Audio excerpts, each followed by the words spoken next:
김 박사, 오늘의 키워드 시간입니다. 오늘의 주요 뉴스 키워드로 알아볼 텐데요. 김대호 박사님과 함께합니다. 박사님 어서 오세요. 네, 반갑습니다.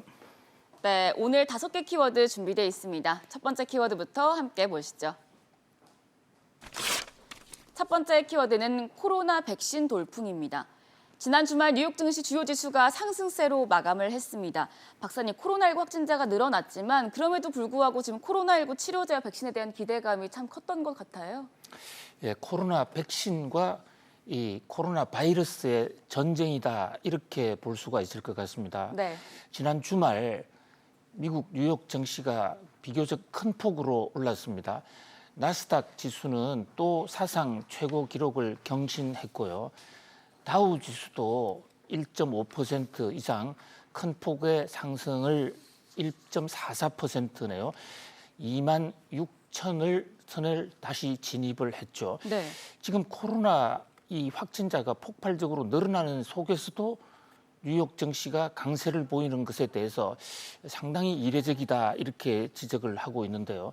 많은 전문가들은 지난 주말에 주가가 오른 것, 뉴욕 증시가 상승한 것은 코로나 백신과 치료제에 대한 기대가 상당히 높아졌기 때문이다라고 지적을 하고 있습니다. 네.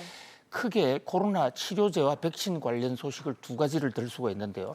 하나는 이 렘데스비르라는 길리아드사가 만드는 거죠. 그건 우리나라에도 지금 들어와 있어요. 저 렘데스비르 실험 결과가 나왔는데 사망 위협이 약을 투약한 사람들 경우에 무려 62%나 떨어진다라는 길리아드의 공식 임상 결과 보고서가 나왔습니다. 네. 그러니까 렘데시비르가 어느 정도 약효가 있다, 치료제로서 약효가 있다라고 입증이 됐다고 볼 수가 있는 것이에요.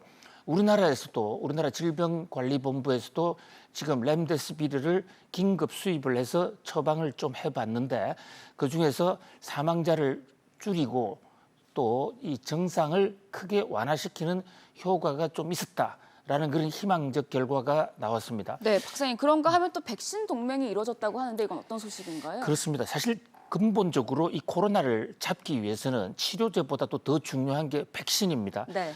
전 세계 인류가 백신을 맞고 이 코로나 바이러스에 감염이 되지 않는다고 그러면 되지 않을 수 있는 그런 여건만 마련된다면 코로나는 완전히 퇴치할 수 있다고 볼 수가 있거든요. 네. 이 바이온테크라는 회사가 있어요.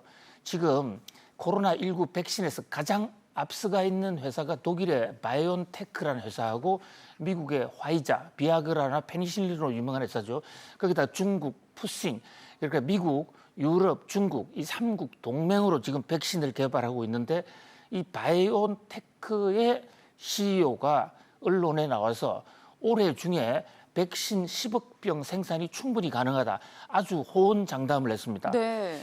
그러니까 내년 말까지 10억 병이고 올해 중에 백신을 충분히 생산할 수 있다라는 얘기를 지금 호언장담을 했는데요. 일상 결과가 또 상당히 좋다고 지금 알려지고 있어요. 거기다가 특히 이 바이온테크는 첨단 백신 전문 기업이기도 하지만 화이자가 옆에 붙어 있기 때문에 화이자는 지금 현재 이 약품의 대량 생산을 할 수 있는 세계 최대의 제약 바이오 관련 회사입니다. 페니실린, 테라마이신 또 최근에는 비아그라까지 만드는 회사죠. 거기다가 중국의 푸싱 그룹은 복제약 만드는 데서 앞서가 있고요. 우리나라 기업이 하나도 없는 것이 상당히 안타깝기는 하지만 그래도 코로나 백신이 나올 수 있다라는 이런 희망, 이것이 뉴욕 증시를 지탱시키는 힘으로 되고 있습니다. 박사님, 그런데 이번 주 변수가 이제 실적이 아닐까 싶어요. 지금 기업들의 2분기 실적이 발표가 되는데 아무래도 하락할 가능성이 높겠죠. 네, 그렇습니다. 현재 지금 가장 중요한 것은 결국은 이 코로나19로 해서 기업들이 어느 정도 타격을 입었느냐. 우리가 가장 우려했던 게 2분기지 않습니까? 네. 코로나의 쇼크, 코로나 팬데믹으로 인한 경제적 충격이 2분기에 가장 클 것이다라고 여러 차례 경고를 해왔는데 그 2분기 미국 기업들의 실적이 이번 주에 나옵니다. 한국은 이미 지난주에 삼성전자와 LG전자 등 일부 기업에서 나왔고 네. 한국도 이번 주에 마구 쏟아져 나올 것으로 보여요. 그런데 현재 각종 그 예측치 또는 컨센서스에 보면 35% 내지 40% 매출과 영업이익이 줄어들 것으로 보입니다. 네. 그런데 이것은 사실 그동안에 이미 뉴욕 증시나 이 각국 그 증권 시장에 이미 반영돼 있기 때문에 어느 정도 줄어든다 하더라도 그로 인해서 시장이 큰 충격을 받지는 않을 것으로 보입니다.